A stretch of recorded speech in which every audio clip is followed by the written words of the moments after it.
For the 2 days, Chinatown is kind of the centre of London.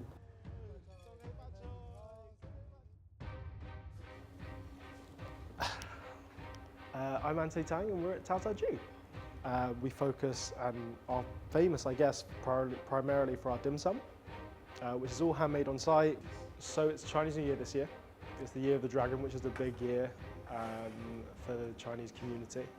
And that tends to involve just like a big party, essentially, in Chinatown. There's going to be a parade, there's going to be lion dances, dragon dances. They dance to this drum, and you hear the drums as soon as you leave Leicester Square Station.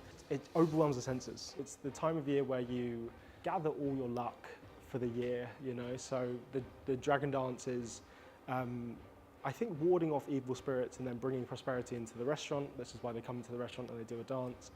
The community just in Chinatown are really positive at this time of the year, just because for the 2 days, Chinatown is kind of the centre of London and everyone flocks there and people just really get involved in the culture. I think it's a beautiful thing. So on the menu today, we've got hagao, which is classic. So these are prawn dumplings and they're the classic kind of dim sum staple, all handmade here upstairs in our kitchen. We've got siu mai, a pork and prawn dumpling, and the filling is stuffed inside a wonton wrapper and steamed. So these are our ta siu so, which are the roasted pork puff pastry. It's a bit sweet, and we have egg tarts, which are dan ta, and they're just an egg custard in puff pastry. A delicious sweet treat.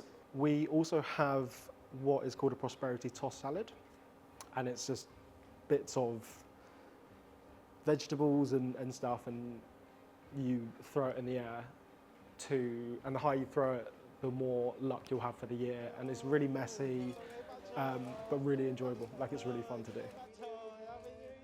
I used to like kind of turn my nose up at sweet and sour chicken. I thought it was one of those dishes where I used to be that person. I used to be like, you can't get it, it's not authentic, it's blah, blah, blah, blah, blah.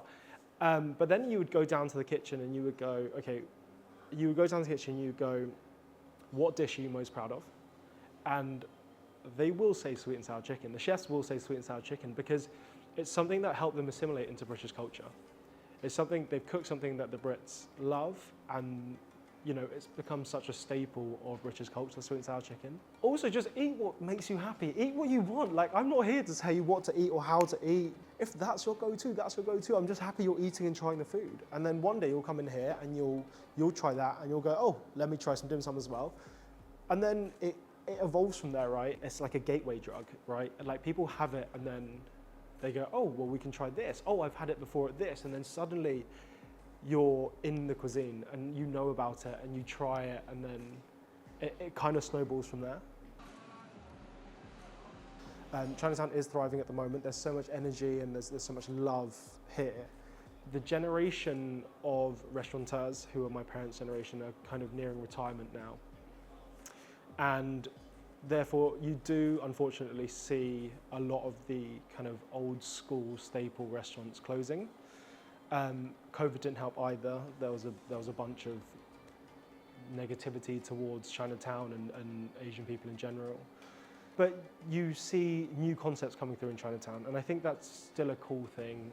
I think it's important to preserve the Chinese restaurant because it still provides such a sense of like community and culture.